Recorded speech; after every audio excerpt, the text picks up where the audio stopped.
नमस्कार प्रिय दर्शकों, एक बार फिर आपका स्वागत है। प्रिय दर्शकों, आज फिर एक नई कहानी, एक नया वीडियो लेकर के हम हाजिर हुए हैं। आज का जो प्रसंग है, आज की जो कहानी है, यह बड़ी ही मोटिवेशनल है, बड़ी ही ज्ञानवर्धक कहानी है। प्रिय दर्शकों, एक नेवले ने बताया कि माता पिता को सताने वालों के साथ क्या होता है। प्रिय दर्शकों, कहानी शुरू करने से पहले अगर आप हमारे चैनल पर पहली बार आए हैं तो चैनल को सब्सक्राइब करें, बेल आइकॉन ऑन करें, अच्छे अच्छे कमेंट किया करें ताकि हर आने वाले वीडियो का नोटिफिकेशन सबसे पहले आपको मिले और आप उसका फायदा उठा सकें। तो शुरू करते हैं आज की यह प्यारी सी कहानी, यह प्यारा सा वीडियो। प्रिय दर्शकों, प्राचीन समय की बात है। मध्य देश में एक महान प्रतापी राजा रहा करते थे। वह बहुत ही ज्ञानी और बुद्धिमान थे। वह अक्सर शिकार के लिए जंगल में जाया करते। एक दिन जंगल में वह आखेट के लिए जा रहे थे तो उन्होंने देखा कि एक नेवला बड़ी ही घायल अवस्था में पड़ा हुआ है। राजा सीधे नेवले के पास जाते हैं तो राजा नेवले से कहते हैं कि हे नेवले, तुम्हें यह चोट कैसे लगी? तब नेवला कहता है, हे राजन, एक सर्प से लड़ाई के कारण मुझे यह चोट लगी है और वह सर्प अब यहां से चला गया है। तब राजा उसकी चोटों पर लेप लगाते हैं और नेवले से कहते हैं कि हे नेवले, काफी समय बीत चुका है और अंधेरा भी होने वाला है। क्या यहां पर कोई विश्राम करने के लिए जगह मिल जाएगी? तब नेवला कहता है कि हे राजन, पास ही में एक गुफा है, आप वहां रात्रि में विश्राम कर सकते हैं। नेवला आगे कहता है, हे राजन, मैं भी घायल अवस्था में पड़ा हुआ हूं, कृपया मुझे भी अपने साथ उस गुफा पर ले चलिए। तब वह राजा और नेवला दोनों उस गुफा में चले जाते हैं। तब राजा कहता है, हे नेवले, तुम तो बड़े ज्ञानी प्रतीत होते हो और तुम मनुष्य से बातें भी कर सकते हो। क्या तुम आज की रात निकालने के लिए कोई बढ़िया सा कहानी सुना सकते हो?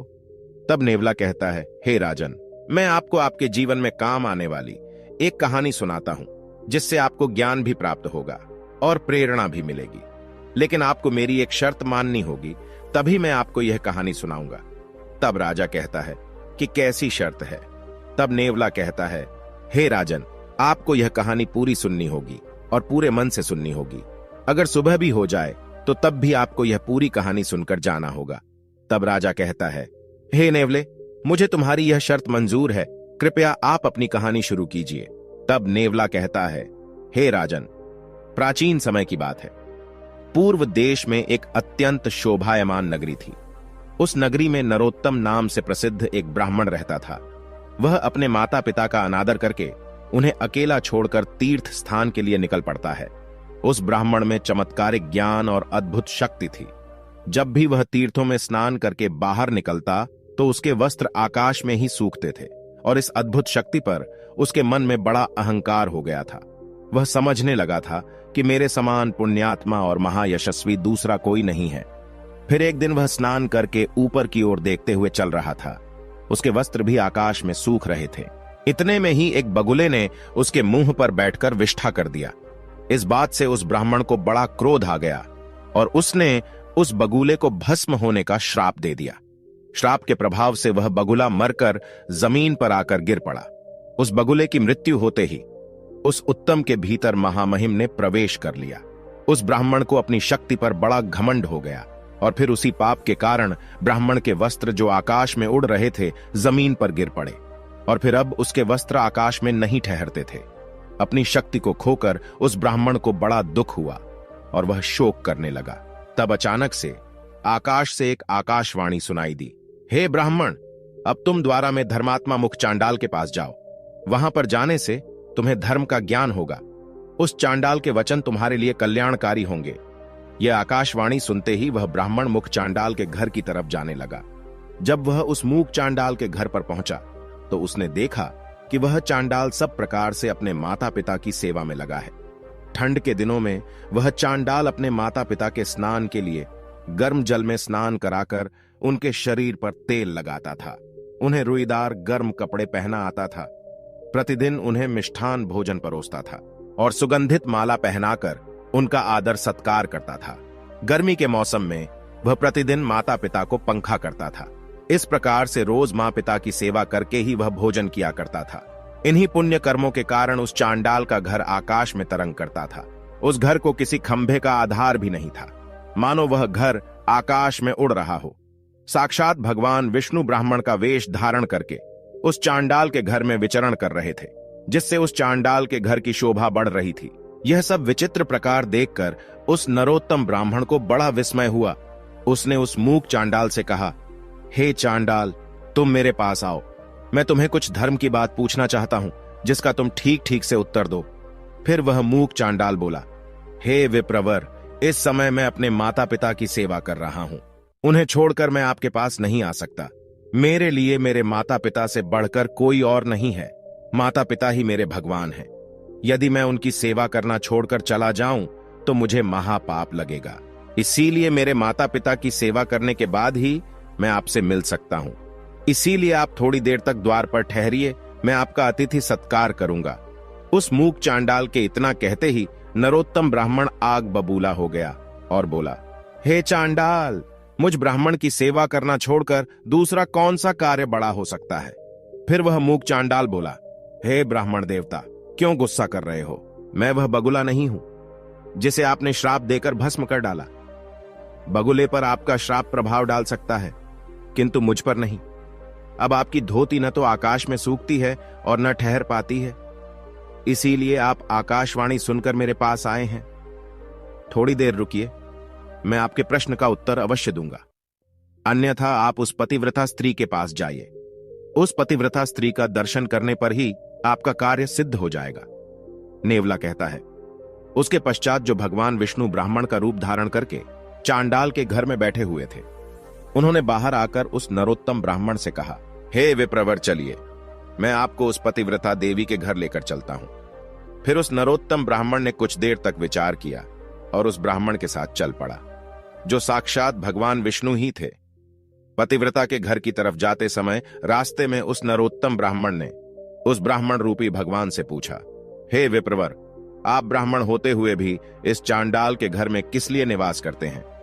ब्राह्मण रूपी भगवान विष्णु ने कहा, विप्रवर, इस समय तुम्हारा हृदय शुद्ध नहीं है, तुम्हारे मन में क्रोध और द्वेष है। इसीलिए तुम पहले उस पतिव्रता का दर्शन करो, उसके बाद तुम मुझे ठीक से जान सकोगे।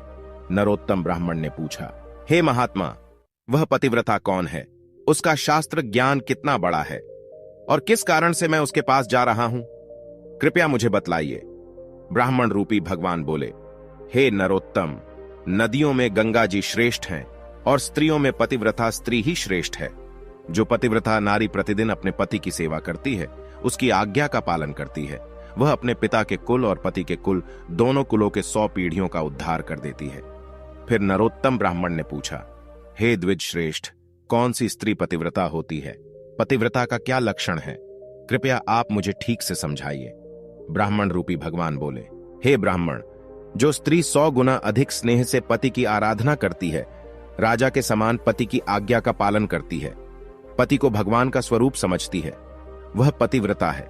जो गृह कार्य करने में दक्ष और भोजन बनाने के समय माता के समान आचरण करती है और जो विपत्ति में अपने पति को उचित सलाह देकर एक मंत्री का काम करती है, वह स्त्री पतिव्रता मानी गई है। स्त्री मन, वाणी और शरीर से पति की आज्ञा का पालन करती है, उसी को पतिव्रता समझना चाहिए। जो स्त्री अपने पति के अलावा अन्य पुरुषों को भाई, पिता और पुत्र के समान मानती है, वही सच्ची पतिव्रता होती है। हे ब्राह्मण, तुम अब उस पतिव्रता के पास जाओ और उसे अपना मनोरथ सुनाओ। उस पतिव्रता नारी का नाम राजलक्ष्मी है। वह रूपवती युवती है और उसके हृदय में दया और करुणा है, बड़ी यशस्विनी है। उसके पास जाकर तुम अपने हित की बात पूछो। इतना कहकर ब्राह्मण रूपी भगवान विष्णु उस स्थान से अंतर्ध्यान हो गए। यह देखकर उस ब्राह्मण को बड़ा आश्चर्य हुआ। फिर उस नरोत्तम ब्राह्मण ने उस पतिव्रता के घर जाकर उसे उसके बारे में पूछा। द्वार पर आए उस ब्राह्मण अतिथि को देखकर वह पतिव्रता तुरंत ही घर से निकली और द्वार पर खड़े उस ब्राह्मण के सामने आकर खड़ी हो गई। जब नरोत्तम ब्राह्मण ने उस पतिव्रता को देखा तो उसने प्रसन्नता पूर्वक कहा, हे देवी, तुमने जिस प्रकार से जीवन में अनुभव लिया और सीखा है, उसी के अनुसार सोचकर मुझे कोई धर्म की बात बताओ। फिर वह पतिव्रता बोली, हे ब्राह्मण देवता, इस समय पर मुझे मेरे पतिदेव की पूजा करनी है। अभी मेरे पास समय नहीं है, इसीलिए आपका कार्य मैं बाद में करूंगी। इस समय आप मेरा आतिथ्य स्वीकार कीजिए।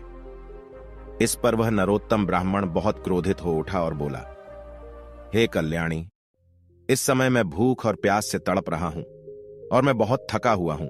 इसीलिए तुम अभी मेरा कार्य करो, अन्यथा मैं तुम्हें श्राप दे दूंगा। तब उस पतिव्रता राजलक्ष्मी ने कहा, हे ब्राह्मण, मैं वह बगुला नहीं हूं जिसे श्राप देकर आप यों ही मुझे भस्म कर डालेंगे। अभी मेरे पास समय नहीं है, इसीलिए आप वीर तुलाधार के पास जाइए और उन्हीं से अपने हित और धर्म की बात पूछिए। अभी मैं अपने पति को छोड़कर नहीं आ सकती। इतना कहकर वह घर के भीतर चली गई। तभी अचानक उस स्थान पर भगवान विष्णु ब्राह्मण का रूप धारण करके फिर प्रकट होते हैं। उन्हें देखकर वह नरोत्तम ब्राह्मण आश्चर्यचकित हुआ और उनके पास चला गया और कहने लगा, हे विप्रवर, आप अचानक से कहां अदृश्य हो गए थे? मुझे आपसे एक बात पूछनी है, कृपया ठीक ठीक इसका जवाब दे। पहले मैं उस मूक चांडाल के पास गया, उसे भी मेरी बगुले को श्राप देने वाली बात पता थी, और अब इस पतिव्रता नारी को मेरे द्वारा उस बगुले को दिए गए श्राप के बारे में पता था। यह दोनों ही उस घटना के बारे में कैसे जानते हैं? इन्हें किसने और कब बताया कि मैंने बगुले को श्राप दिया है? इस बात को सोचकर मुझे बड़ा विस्मय हो रहा है। ब्राह्मण रूपी भगवान बोलने लगे, हे विप्रवर महात्मा, लोग अत्यंत पुण्य और सदाचार के बल के कारण सब कुछ जान लेते हैं। हे ब्राह्मण, अब तुम मुझे बताओ, उस पतिव्रता ने तुमसे क्या कहा? ब्राह्मण ने कहा, हे विप्रवर, उस पतिव्रता ने मुझे वीर तुलाधार के पास जाने का उपदेश दिया है। अब यह वीर तुलाधार कहां पर रहता है? फिर ब्राह्मण रूपी भगवान विष्णु बोलने लगे, हे ब्राह्मण, चलो मैं तुम्हें वीर तुलाधार के पास लेकर चलता हूं। इतना कहकर वे दोनों ही चलने लगे। उस नरोत्तम ब्राह्मण ने पूछा, हे विप्रवर, यह तुलाधार कहां रहता है? श्री भगवान ने कहा, जहां मनुष्यों की भीड़ एकत्रित होती है और नाना प्रकार के द्रव्यों की बिक्री होती है, उस बाजार में तुलाधार नाम का वैश्य द्रव्यों को बेचता है। उसने कभी मन, वाणी और अपने कर्मों द्वारा किसी का कभी बुरा नहीं किया है। वह जीवन में कभी असत्य नहीं बोला और न ही कभी दुष्टता की है। वह सदैव ही दूसरे लोगों के अच्छे के लिए काम करता है। वह सभी प्राणियों में समान भाव रखता है। वह प्राण भी दांव पर लग जाए तो भी कभी झूठ नहीं बोलता है। इसीलिए उसे वीर तुलाधार कहा जाता है। फिर वे दोनों ही उस वीर तुलाधार के यहां पहुंच जाते हैं। नरोत्तम ब्राह्मण ने उस तुलाधार को देखा जो नाना प्रकार की वस्तुओं को बेच रहा था। वह अन्य लोगों से बिक्री की वस्तुओं के संबंध में बातें कर रहा था। बहुत से स्त्री और पुरुष चारों ओर से उसे घेर कर खड़े थे। उस नरोत्तम ब्राह्मण को वहां पर खड़ा हुआ देखकर उस तुलाधार ने मधुर वाणी में पूछा, हे ब्राह्मण, आज यहां पर आपका कैसे आगमन हुआ है? नरोत्तम ब्राह्मण ने कहा, हे तुलाधार, मुझे तुमसे धर्म का उपदेश सुनना है, इसीलिए धर्म का उपदेश सुनने के लिए मैं तुम्हारे पास आया हूं। तुलाधार बोला, हे विप्रवर, जब तक मेरे पास यह लोग रहेंगे तब तक मैं निश्चिंत नहीं हो सकूंगा। इसीलिए अब आपसे बात करने के लिए मेरे पास समय नहीं है। आपसे मेरा यही अनुरोध है कि आप अब धर्माकर के पास जाइए। वहीं आपको समझाएगा कि आपके द्वारा उस बगुले को शाप देने से आपको कौन सा दोष लगा और किस कारण से आपकी धोती अब आकाश में नहीं सूखती है। इन सभी प्रश्नों का उत्तर आपको वही धर्मकार ही दे सकता है। उस धर्मकार का नाम शिल्पाण है। वे बड़े सज्जन हैं। आप उन्हीं के पास जाइए। उन्हीं के उपदेश से आपकी कामना सफल हो जाएगी। इतना कहकर वह तुलाधार खरीदी बिक्री में लग गया। फिर उस नरोत्तम ब्राह्मण ने ब्राह्मण रूपधारी भगवान विष्णु से पूछा, हे विप्रवर, इस तुलाधार को भी मेरे बारे में पता है और अब उसने मुझे शिल्पाण के पास जाने का उपदेश दिया है।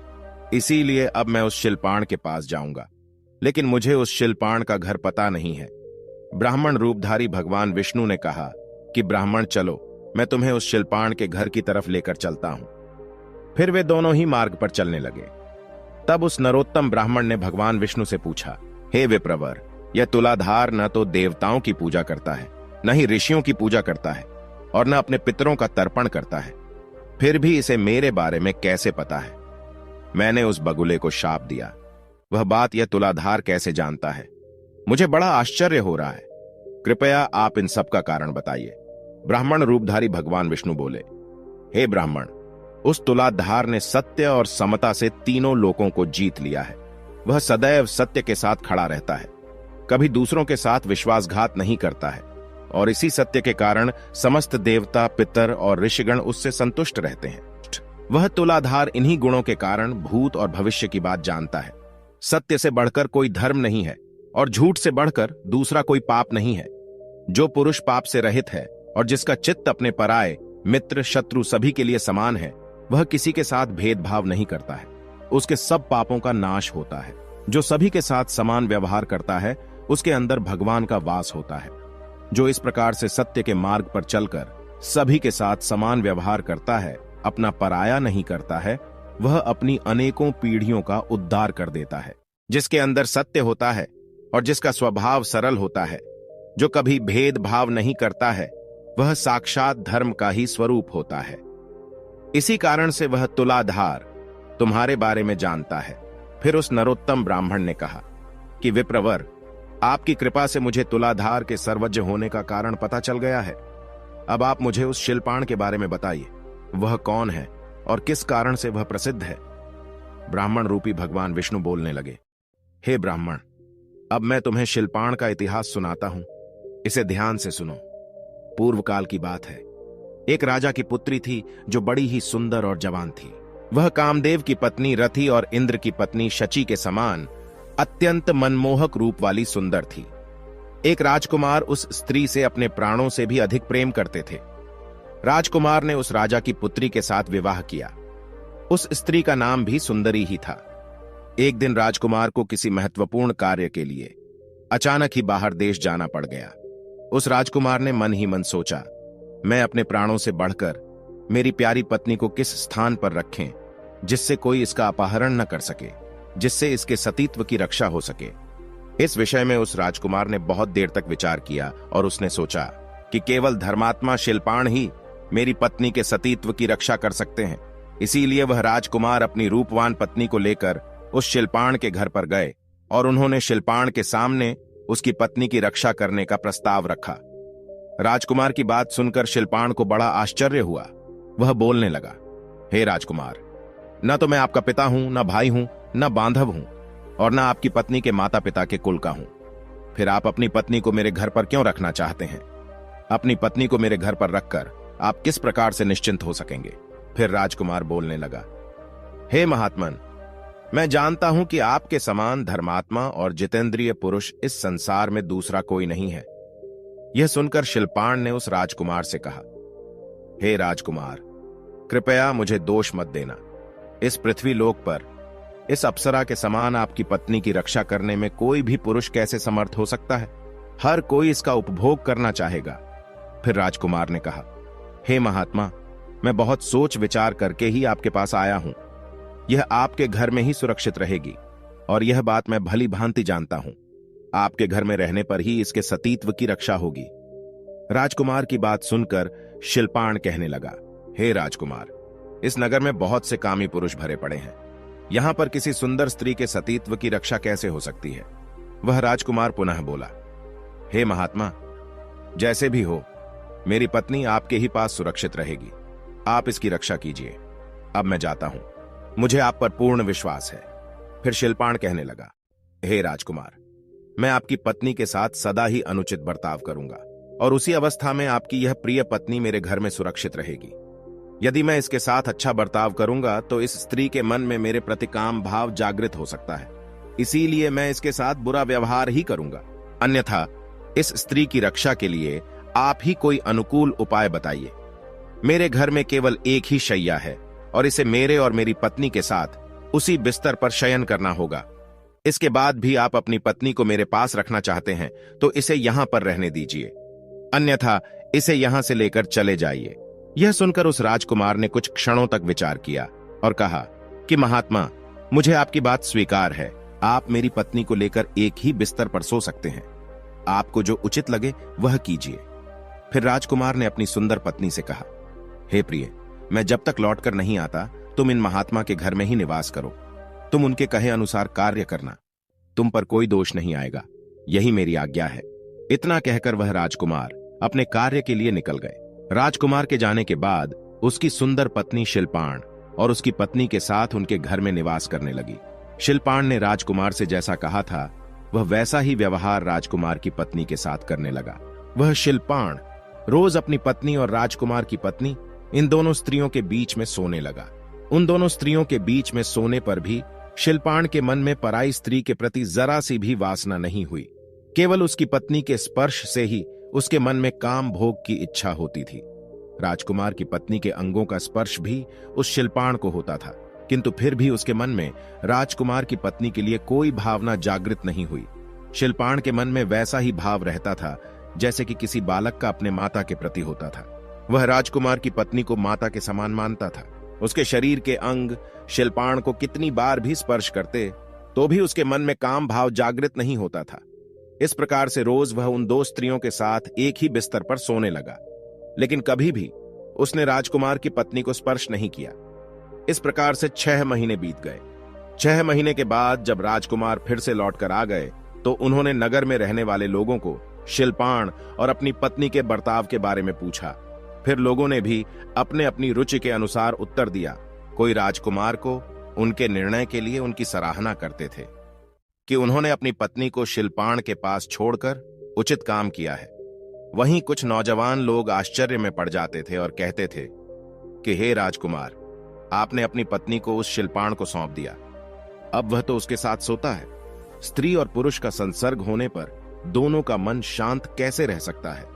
इधर शिल्पाण ने अपने धर्म आचरण की शक्ति से लोगों की ऐसी कुत्सित चर्चा सुन ली। तब उसके मन में लोगों की ऐसी गलत निंदा से मुक्त होने की इच्छा प्रकट हुई। उन्होंने इस अपमान से मुक्त होने के लिए आत्मदाह करने का निश्चय किया। शिल्पाण ने स्वयं लकड़ी एकत्रित करके बहुत बड़ी चिता बनाई और उसमें आग लगा दी। वह चिता प्रज्वलित हो उठी। उसी समय राजकुमार शिल्पाण के घर पर आ पहुंचे। वहां पर उन्होंने शिल्पाण और अपनी पत्नी को देखा। राजकुमार की पत्नी का मुख प्रसन्नता से खिला हुआ था और शिल्पाण अत्यंत दुखी और शोक में डूबे हुए थे। शिल्पाण की मानसिक स्थिति को देखकर राजकुमार ने कहा, हे भाई, मैं आपका मित्र हूं और बहुत दिनों के बाद लौटा हूं। आप मुझसे बात क्यों नहीं कर रहे हैं? शिल्पाण ने कहा, हे मित्र, मैंने आपके हित के लिए आपकी आज्ञा का पालन करते हुए आपकी पत्नी की रक्षा करने का अत्यंत कठिन काम किया है, किंतु बाहर जो लोग गलत बातें कह रहे हैं, मेरी निंदा कर रहे हैं। इस कारण से मेरा सारा परिश्रम व्यर्थ सा हो गया है। इसीलिए अब मैं अग्नि में प्रवेश करूंगा। संपूर्ण देवता और मनुष्य मेरे इस कार्य को देखें। यदि मैंने राजकुमार की पत्नी के साथ गलत काम किया है तो मेरा शरीर इस अग्नि में भस्म हो जाए। इतना कहकर वह शिल्पाण अग्नि में प्रवेश कर गया, किंतु वह अग्नि शिल्पाण के शरीर, वस्त्र और केस को जला नहीं सकी। आकाश में खड़े समस्त देवता प्रसन्न होकर उस शिल्पाण की निष्ठा की प्रशंसा करने लगे। सभी ने चारों ओर से फूलों की वर्षा की। जिन जिन लोगों ने राजकुमार की पत्नी और शिल्पाण के विषय में कलंकपूर्ण बातें कही थीं, उन सभी के मुंह पर नाना प्रकार के कोढ़ हो गए। फिर देवतागण उस स्थान पर प्रकट हुए और उन्होंने शिल्पाण को अग्नि से बाहर निकलने को कहा। और फिर राजकुमार ने शिल्पाण को बारंबार नमस्कार करते हुए कहा, हे मित्र, आप धन्य हैं। आपके विषय में मैंने जो कहा था वह सत्य है। आपके समान पुण्यात्मा इस संसार में दूसरा कोई नहीं। उस समय पर समस्त देवताओं और ऋषियों ने मिलकर शिल्पाण का नाम सज्जन शिल्पाण रख दिया। देवताओं ने राजकुमार से कहा, हे राजपुत्र, अब तुम अपनी पत्नी को स्वीकार करो। इन शिल्पाण के समान कोई मनुष्य इस संसार में नहीं हुआ। इस पृथ्वी पर दूसरा ऐसा कोई पुरुष नहीं जिसे काम और लोभ ने परास्त न किया हो। देवता, असुर, मनुष्य, राक्षस, पशु, पक्षी और कीट आदि संपूर्ण प्राणी काम के वशीभूत रहते हैं। यह काम ही संसार बंधन में डालने वाला है। इस सृष्टि में काम रहित मनुष्य मिलना कठिन है। इन शिल्पाण ने सभी को जीत लिया है। 14 भुवनों पर विजय प्राप्त की है। इनके हृदय में श्री विष्णु बड़ी प्रसन्नता के साथ विराजमान रहते हैं। इनका स्पर्श और दर्शन करने से मनुष्य सब पापों से मुक्त हो जाते हैं और निष्पाप होकर स्वर्ग को प्राप्त करते हैं। प्रिय दर्शकों, इतना कहकर सभी देवता अपने अपने स्थान को लौट गए और वह राजकुमार और उसकी पत्नी भी अपने राजमहल को चले गए। तभी से उस शिल्पाण को दिव्य दृष्टि प्राप्त हो गई और वे देवताओं को भी देख सकते हैं तथा तीनों लोकों की बातें अनायास ही जान लेते हैं। इतना कहकर ब्राह्मण रूपी भगवान विष्णु उस नरोत्तम ब्राह्मण को लेकर शिल्पाण के घर के पास लेकर गए। उस नरोत्तम ने शिल्पाण के दर्शन किए और उन्हें प्रणाम करके उनसे कहा, हे महात्मा, मैं बड़ी दूर से आपके दर्शन करने के लिए आया हूं। कृपा करके आप मुझे धर्म का उपदेश दीजिए। फिर शिल्पाण ने उस नरोत्तम ब्राह्मण को धर्म का उपदेश दिया और कहा, हे ब्राह्मण, अब आप पुरुषों में श्रेष्ठ सिद्धिवर्धक के पास जाइए। उनके दर्शन करने मात्र से ही आपका मनोरथ सफल हो जाएगा। आपके श्राप के द्वारा बगुले की मृत्यु तथा आपके वस्त्र अब आकाश में नहीं सूखते हैं। इन दोनों का कारण आपको पता चल जाएगा। इनके अलावा आपके मन में जो कामनाएं हैं वह भी पूर्ण हो जाएंगी। इस प्रकार से शिल्पाण के द्वारा वचन सुनकर वह नरोत्तम ब्राह्मण रूपधारी भगवान विष्णु के साथ प्रसन्नता पूर्वक निकल पड़ा और फिर वह उस सिद्धिवर्धक के घर पर पहुंच गया। वहां पहुंचने के बाद उसने सामने खड़े हुए शुद्ध हृदय वाले एक तेजस्वी पुरुष को देखा, जो समस्त शुद्ध लक्षणों से संपन्न एवं अपने तेज से देदीप्यमान दिखाई पड़ रहा था। फिर नरोत्तम ब्राह्मण ने उस सिद्धिवर्धक से कहा, हे महात्मन, मैं बड़े दूर से आपके पास आया हूं। कृपया आप मेरे लिए यह जो कार्य उचित है उसका उपदेश दीजिए तथा मुझे धर्म का ज्ञान दीजिए। उस सिद्धिवर्धक ने कहा, हे ब्राह्मण, मैं देख रहा हूं कि देवताओं में श्रेष्ठ भगवान विष्णु तुम पर प्रसन्न हैं। इस समय उनके दर्शन करके मुझे बड़ी प्रसन्नता हो रही है। आज तुम्हारा मनोरथ सफल होगा। तुम्हारे साथ आज भगवान विष्णु मेरे घर पर पधारे हैं। फिर उस नरोत्तम ब्राह्मण ने कहा, हे सिद्धिवर्धक, कहां हैं भगवान विष्णु? कृपया मुझे उनके दर्शन कराइए। सिद्धिवर्धक ने कहा, हे ब्राह्मण, भगवान विष्णु तो तुम्हारे पास ही खड़े हैं। तुम अपना मस्तक झुकाकर उन्हें प्रणाम करो। फिर जब उस नरोत्तम ब्राह्मण ने अपनी मन की आंखें खोलकर शुद्ध भाव से देखा तो साक्षात भगवान विष्णु उसके सामने खड़े थे।